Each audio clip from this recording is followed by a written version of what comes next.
Australian property is at a record high. Let's have a look.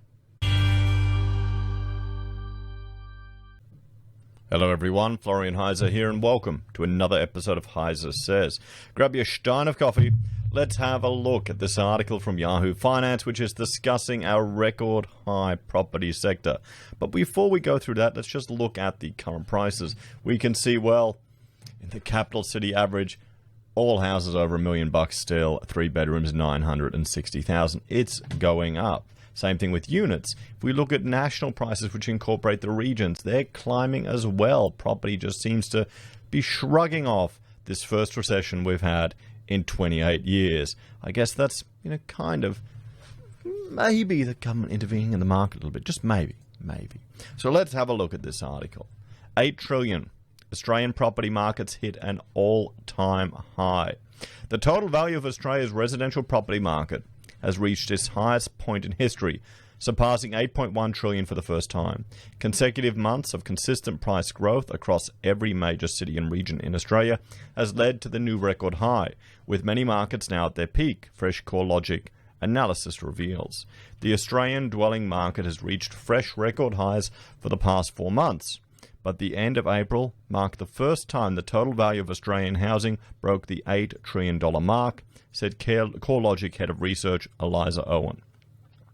Well, cheers to that, everyone.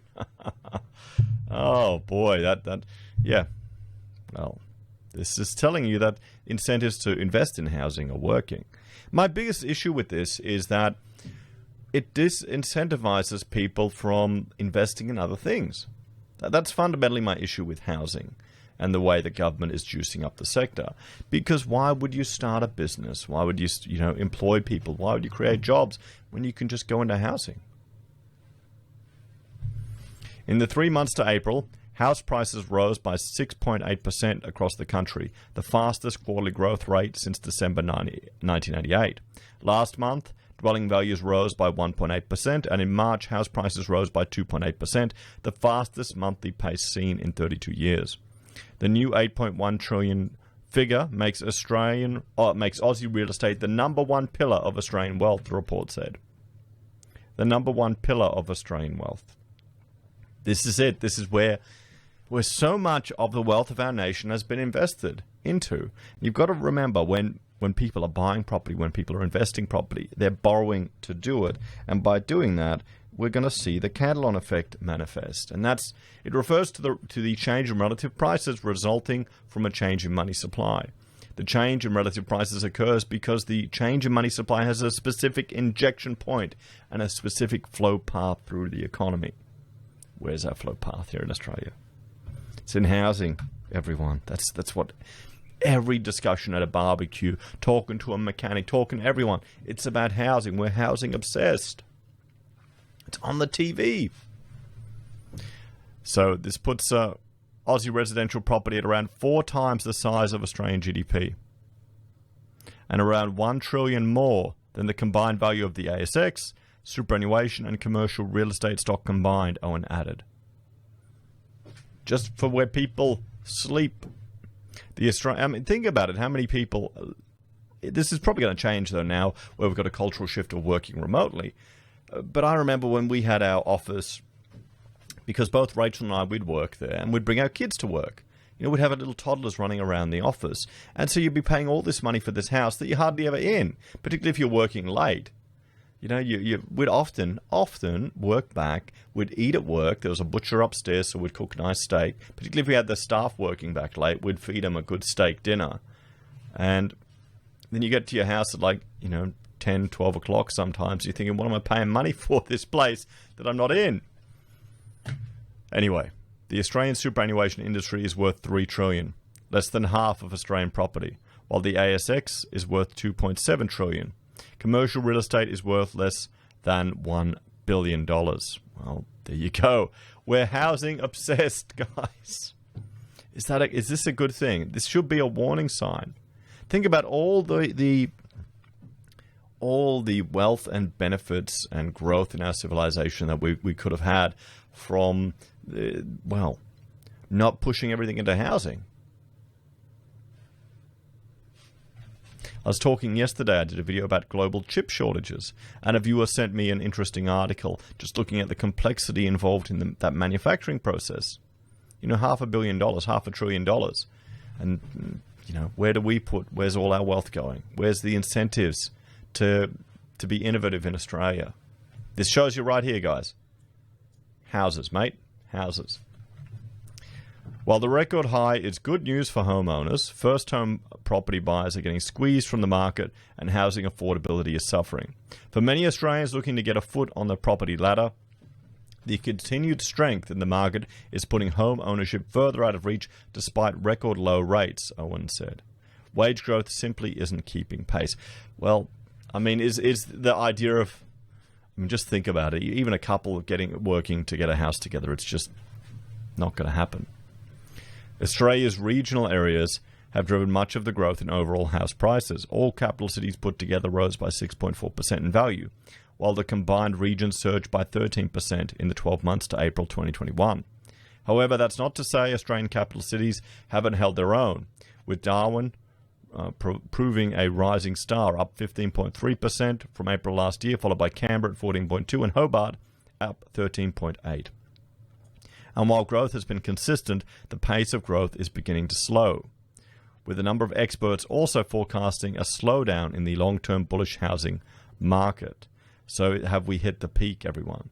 Well, they're saying growth is slowing. They're not saying growth is stopping or retreating. Lifting unemployment will be a core focus of the upcoming 2021 federal budget, which Treasurer Josh Frydenberg will deliver on Tuesday, the 11th of May. That's going to be really interesting. We'll have to go through that. But think about this: we saw the 2% loan, 2% loans for single parents to get into houses. The government will guarantee the rest of the deposit.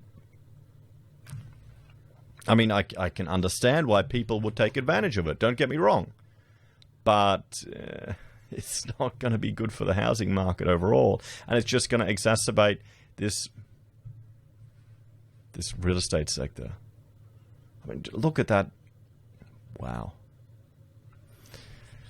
So there you go, everyone. Real estate property is now at an all-time high. And let's have a look at housing affordability. This is a chart I like to show just so we can compare it. Sydney houses up 565% in 30 years. Adelaide 371. Good old Brizzy. Where are we? We're only 400% increase. Apartments pretty much all over 400 except for Brisbane. This is wages growth. Same period. 322 for blokes, 335 for the ladies. Girls, you're outdoing us. And this is the private sector. Public sector, well, their wages are higher. Growth is about the same. And, I mean, housing price indices around the world, particularly since 2017, we're not alone in our housing affordability issues. Look at New Zealand. And this is probably going to exacerbate as more and more people want to come to Australia and New Zealand with regards to just, well, how minor the impact health-wise has been of the pandemic. Now, this is all about the government's intervened in the market. They've helped keep zombie companies alive. You've had JobKeeper reducing the demands on Centrelink.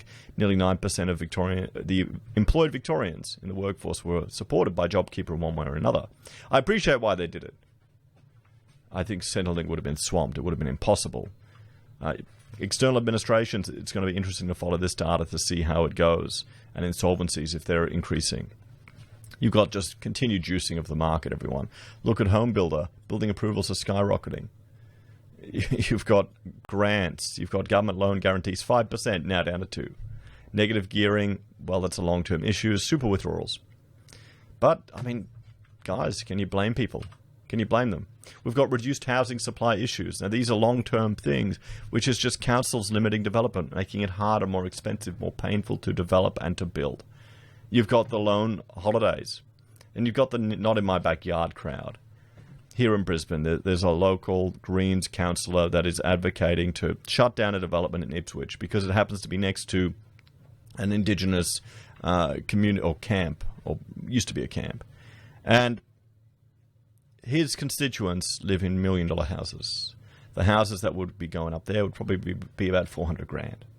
So starter homes. We can't have those plebs getting those cheap houses, can we? Solution, we need to get off our property dependency. Is there going to be any political will to do it? Is there going to be any political will? I would advocate we need some special economic regions where we experiment. Let's say we want to turn Queensland into a real hub of technology and innovation. What if we wanted to get silicon manufacturing here in Australia? How would you incentivize international investment here in Australia to make that happen? How many of you would be willing to risk your superannuation on such a thing? What if we had special economic regions where you removed the minimum wage, but then you also removed other taxes? You removed GST. We experimented with a few things to test. But somehow, I think we need to shift the Overton window a little bit more and advocate for individual agency before these ideas will become mainstream, because it's concerning how interventionist we're getting. What do you reckon? Anyway, thanks for watching. Like, share, subscribe to the channel. Let me know your thoughts and opinions on this one in the comments down below. If you're a fan and want to support the channel, you can join us on YouTube or Patreon. Sign up for SelfWealth or Stake. Support us using our affiliate links on Amazon, eBay, Independent Reserve, or AussieBroadband. Buy our merch from HeiseSays, use Gold Pass from the Perth Mint, or support us via PayPal. Take care, everyone. Have a great day, and I'll see you in the next episode. Bye for now.